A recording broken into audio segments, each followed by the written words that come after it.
Hello mga kabibig! Welcome back sa Limbago YouTube channel. Ito ang pinakamaingay na YouTuber sa balat ng YouTube.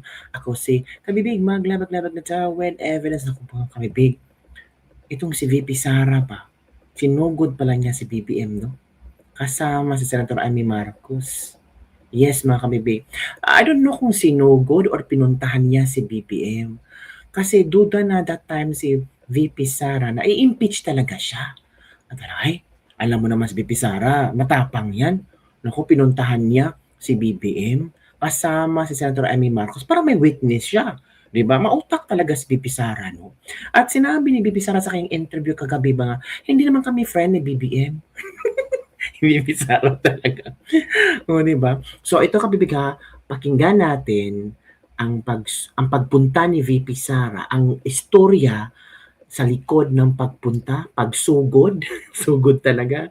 Natural mga Bisaya, uy, ano dyan yung Bisaya, no, kung gusto ka ba nga, kung doon na kay gustong kumprontahon, at tuon dyan mo sa balay. Oh, manulong dyan ka sa balay, pero in a proper way. Hinay ba, hinay-hinay ang pagtabi. Pero kung kana imong gitabi, magminal dito, mo to bagpod ka. So ana ang mga Bisaya, mahilig silang sumugod, mahilig confrontation, lalo na pag inaagrabyado na ang kailang sarili. Mga ganina ang mga Bisaya gahi, ang mga Bisaya maisog, 'di ba? So ito kabibiga, pakinggan natin si BP Sara. BP Sara ha, take it away, sabihin mo ang katotohanan lahat kasi ang mga tao gusto malaman ang katotohanan galing sa iyo. Go. Ambal nitong pagbibigay nila ng mga ayuda. Oo, kasi kung maalala ninyo, nasa kabinete pa ako noon. So, ang gusto talaga nila is Martin Romualdez for president para susunod siya kay BBM. Eh, nasa kabinete pa ako noon. So, hindi nila ako maatake ng diretsahan. Ang ginawa nila, nag-People's Initiative sila. Kasi ito daw yung charter change na sinasabi. Ang gusto nila doon, baguhin ang botohan ng Senate at ng House para mas madali maka-amenda ng Constitution. Kasi sumabog ito, di ba? Kasi nagalit yung mga tao. Pinapapirma sila, tapos binabayaran yung pirma. Tapos minsan naman, pinapapirma sila, tapos sinasabi na, uy, ibibigay sa'yo AX tupad. Tapos hindi binigay sa mga tao. Kaya sumabog yung People's Initiative nila. Namatay siya. At meron ako... Ang naalala ko, si Pangulong Rodrigo Roa Duterte din, may pinasabog din siya tungkol sa People's Initiative. If naalala nyo, nagkaroon ng rally doon sa Davao. Nandun si Pangulong Rodrigo Roa Duterte, si Baste, sina Pulong, tapos si Senator Amy Marcos o si VP Sara sa gilid. Nag-usap, nagtawanan, something sila. At I think that time, PRRD is fighting for hindi matuloy yung People's Initiative. Confirmation na alam ni BBM yung charter change. So kung makikita niyo dito sa timeline, nandun na tayo sa AOM, October 3.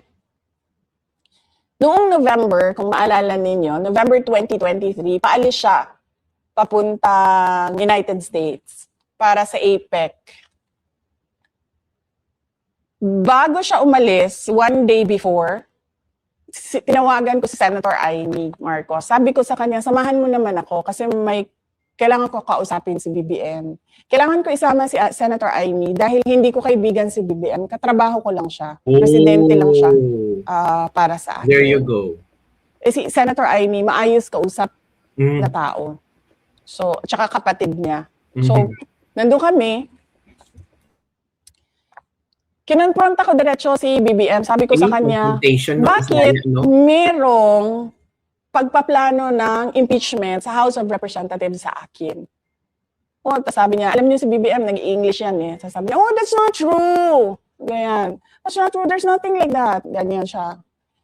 Tapos, natigil yung denial niya kasi sa sobrang daldal niya, lumabas sa bibig niya na ang prioridad daw is charter change.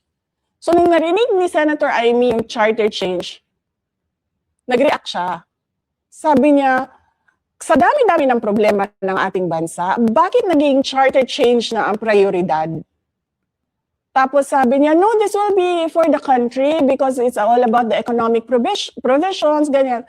So sabi ni Senator Amy sa kanya na parang tipong, hindi yan economic provisions eh. Kasi pag binuksan mo yung amendments ng Constitution, bubuksan mo lahat yun. Hindi mo pwedeng sabihin na ay ito lang, economic provisions lang.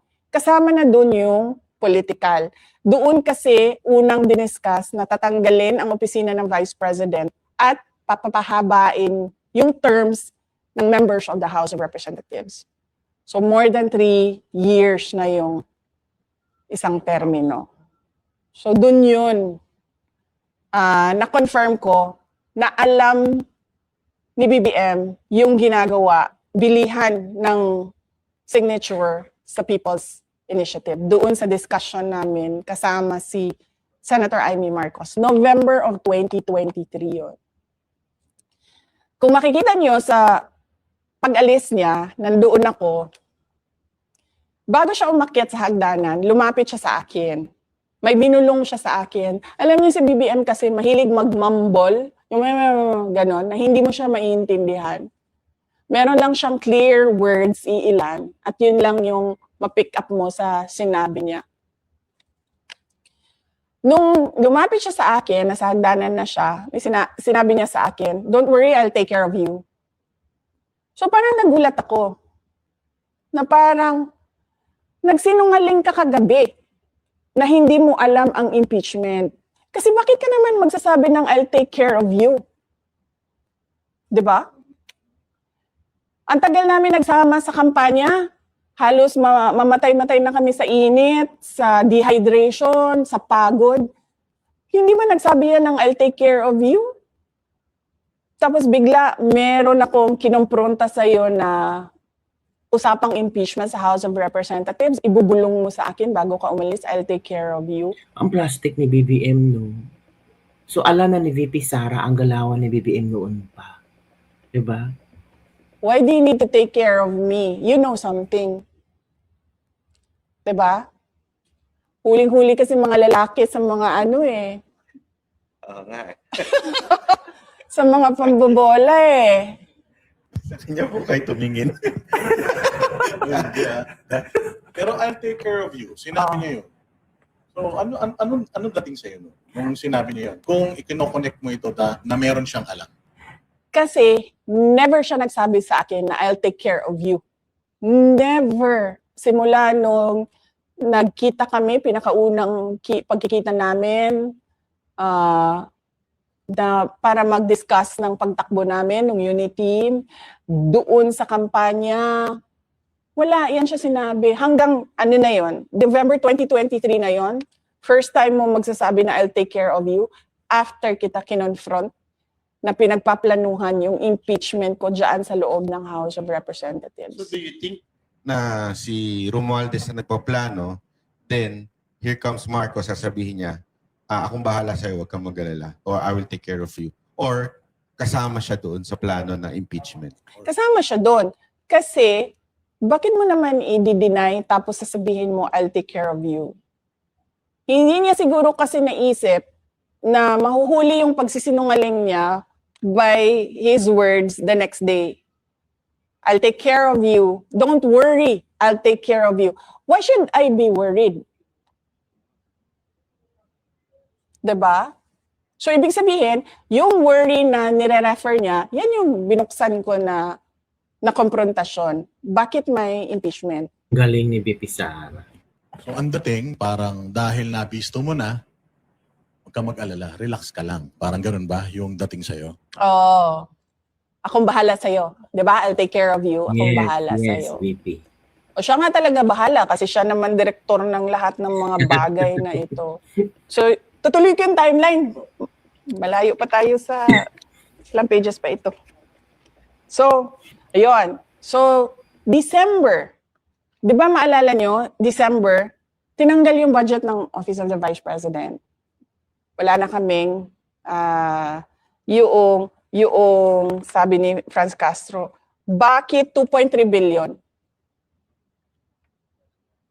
Pagdating ng December, paglabas ng budget, approximately 700 million na lang yung OVP budget. nalaman niya na nasa Davao ako. Pumunta siya sa Davao, si BBM. Tapos, akala ko ang pag-uusapan namin ay yung pagtanggal ng budget ng OVP. Nung nakumakain na kami, walang sinasabi.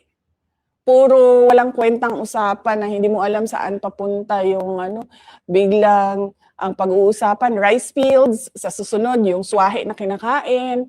Na ganun, okay, sige. Parang ako, uuwi na tayo, sayang yung oras natin dito. So, kumakain sila. Tapos, yung palabas na kami sa restaurant doon sa Davao City, ito na naman siya, yung kanyang pagbubulong na mumbling niya, na hindi mo alam kung takot ba ito magsalita, ayaw niyang magsalita, hindi siya makapagsalita, natatakot siyang mahuli siya sa pagsisinungaling niya, ganun siya. Tapos sabi niya, ang nakuha ko lang sa sinabi niya, mag-ingat ka, tuturuan ka namin. So ito na naman tayo, mag-ingat ka. Bakit ako mag-iingat? Yung tuturuan ka namin, yun ang hindi ko maintindihan talaga hanggang ngayon. Tuturuan ka namin ng leksyon? Kasi ganun yun eh. Tuturuan kay ma'am na kung ano yung isasagot, tapos ikakapahamak nyo. Baka tuturuan kayo ng mga bagay na ginagawa nila na hindi nyo ginagawa. Hindi ma'am, pero na-observe ko doon sa sinabi nyo kanina, si Franz Castro na naman ang nagkomento doon sa budget nyo na bilyon. Tapos biglang bumaba. So parang nasusunod ba sa administrasyon na ito itong mga makakaliwa, itong mga kakampi ng CPP, NP, NDF? Parang ganun. Pagdating sa Duterte, nagsasama-sama sila ngayon pagdating kontra Duterte. Naiintindihan ko ang Makabayan Block kasi sabi ko nga sa inyo, may programa kami doon na tinapos talaga namin yung insurgency. Kasali sila sa kasali sila. Wala yung stronghold nila sa Davao City, yung Paquibato District. Kasali sila doon sa mga sinurveillance, inimbestigahan, tiningnan. So yun kabibig, yun ang istorya mga kabibig na talagang kinumpronta ni VP Sara si BBM. Ano to BBM? Ito na ba ang tinatawag yung ipa-impeach ako? Well, ngayon naman gusto na lang ipa-impeach si VP Sara. Tapos si BBM, deny na. Hindi ko planado yan. Wala yan sa plano. So on and so forth. Hindi mga hawak ang Malacanang dyan. Ganun talaga mga statement nila. Pero sumusobra ang lakas ni VP Sara ngayon.